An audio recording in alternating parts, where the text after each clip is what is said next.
Myles was average, typical little bouncy baby.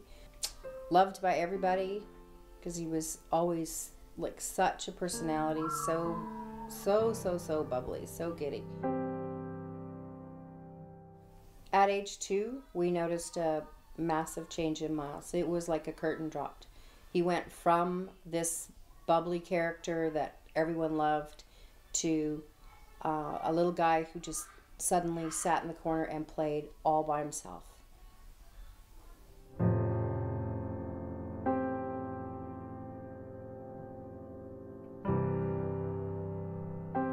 We did take him immediately to the doctor and started doing follow-up. He did have a reaction to his 18-month shot, which had left him quite sick. We'd noticed that his hearing had changed.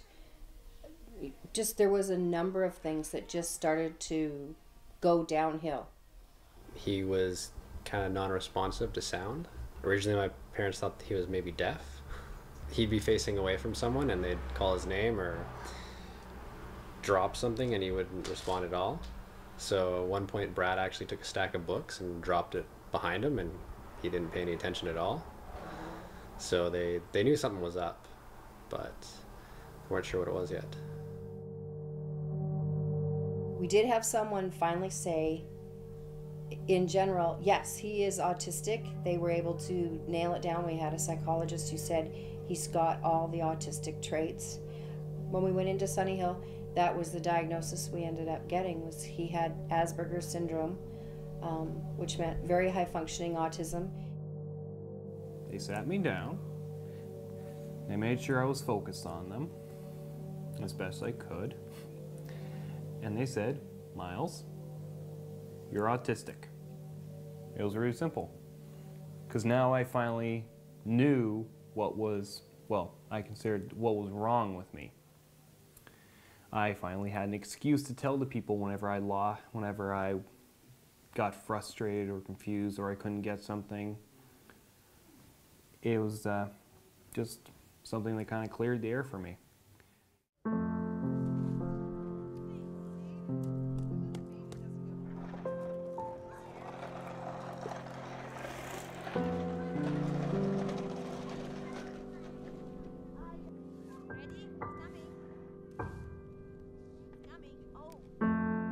We then realized very quickly that the son we had was the son we lost. And we went through a deep grieving period, which a lot of parents do when they first get hit with the reality of a diagnosis. Because there was no funding way back then, Brad and I both took on extra jobs. So we then had to juggle between taking care of him, all of our work, and paying all the bills in order to pay for services that he needed. Life was just an instant struggle. Every step was difficult. Like, what can we do to help our child survive through life and get through on the other end positively? This is our autism treasure box. This is everything I've saved that I've done with Myles over the years. We knew through our research that most autistic kids are visual learners. So we had the house virtually wallpapered with the picture boards, the schedules, and it was like reteaching him absolutely everything.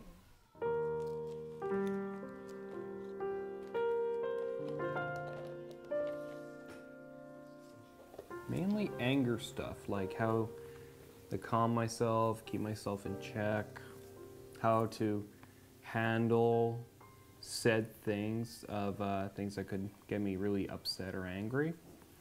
And if I couldn't find words, we would bring out a piece of paper that had pictures of every kind of emotion they're all like really funny pictures. And I'd simply have to point at the picture that I'm feeling. And he had his little cards that he'd actually clip to his belt and use as well. And they were a special character Dave the Barbarian, and it was regarding hygiene. It was one of the things we used when we were trying to pull out our hygiene tools. We did a lot of learning on the job, and Yeah, 24/7. trial and error. Some things would work sometimes, and other times they were a total failure. Everything worked initially, and then there were days that it didn't work. Well, yeah, but you could even have something work right now, right in the here and now, and 2 minutes later not work, and you couldn't figure out why. You don't know what you did wrong. It's like, well, there isn't a manual that says, Yeah, what to step do. A, B, C, D, and you're going to be a success at raising an autistic child.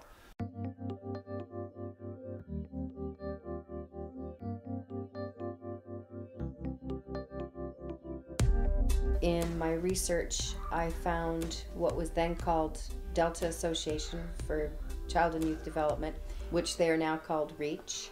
And through them, I found some fantastic services. So REACH Child and Youth Development Society has a range of programs for children from wee babies right up to youth that are 18 years old.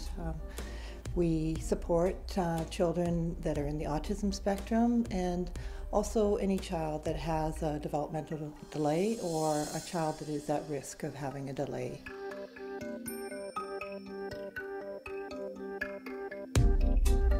We have programs, generally we start with developmental assessments for children, and from those assessments develop a program, an individualized program. When I first met Myles, Brad and Anita and Myles had identified that they wanted some help from REACH to address some social skills and some social development for Myles, and some self-help skills, in particular around hygiene. We got to the point where we would post a picture board on how to shower. In the The shower. whole process from start to finish. We would go over this and over this and over this with him, and eventually it got easier, but he wouldn't go there voluntarily. If it said I was supposed to shower today, I would just kind of delay and delay and delay until it was bedtime, and then I put up a fuss about, oh, I gotta go to bed because blah blah blah in the morning, and they just like couldn't deal with it, so they just let me go. It was a slow process, and I think what happened really was a combination of the strategies working and just natural maturation with Myles. He just began to naturally mature.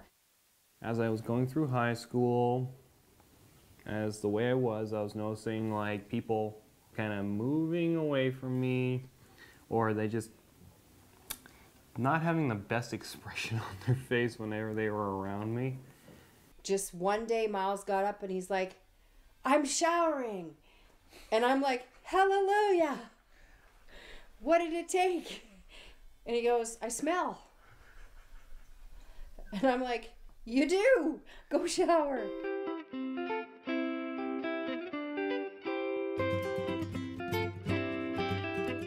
Where it's come to today is, like Myles is almost totally independent. He was 100% dependent on us for everything. He's an A+ student in a modified program at high school. He's got a part-time job now. He's going out into the community and talking to people about autism. And thanks for not giving up. Please keep going. We all need you. Your hard work will pay off. You will see results, even if they're small ones. I actually hadn't seen Myles for about a year, and we sort of sat down at the table and said, remember when, you wouldn't get in the shower, and remember we tried all those things, and, sort of reminiscing, and then I started to ask him, what's life like now? And he's like, it's so great. There was a time where I hated having autism, and now I like it. I use it because I've got a good memory. I'm finding all the good things about autism. Myles has become really an ambassador for REACH Society's mission statement. We're all about helping children with special needs reach their potential.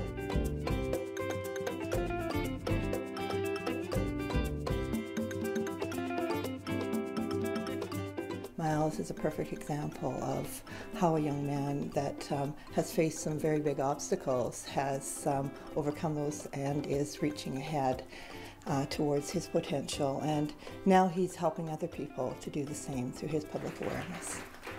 Future looks good for him. Yeah, very, very promising future. And, you know, it wouldn't have been possible without the help of all the people that knew Myles through the years and helped him with a number of his issues. Of course, nowadays I openly tell people I'm autistic and they just, huh?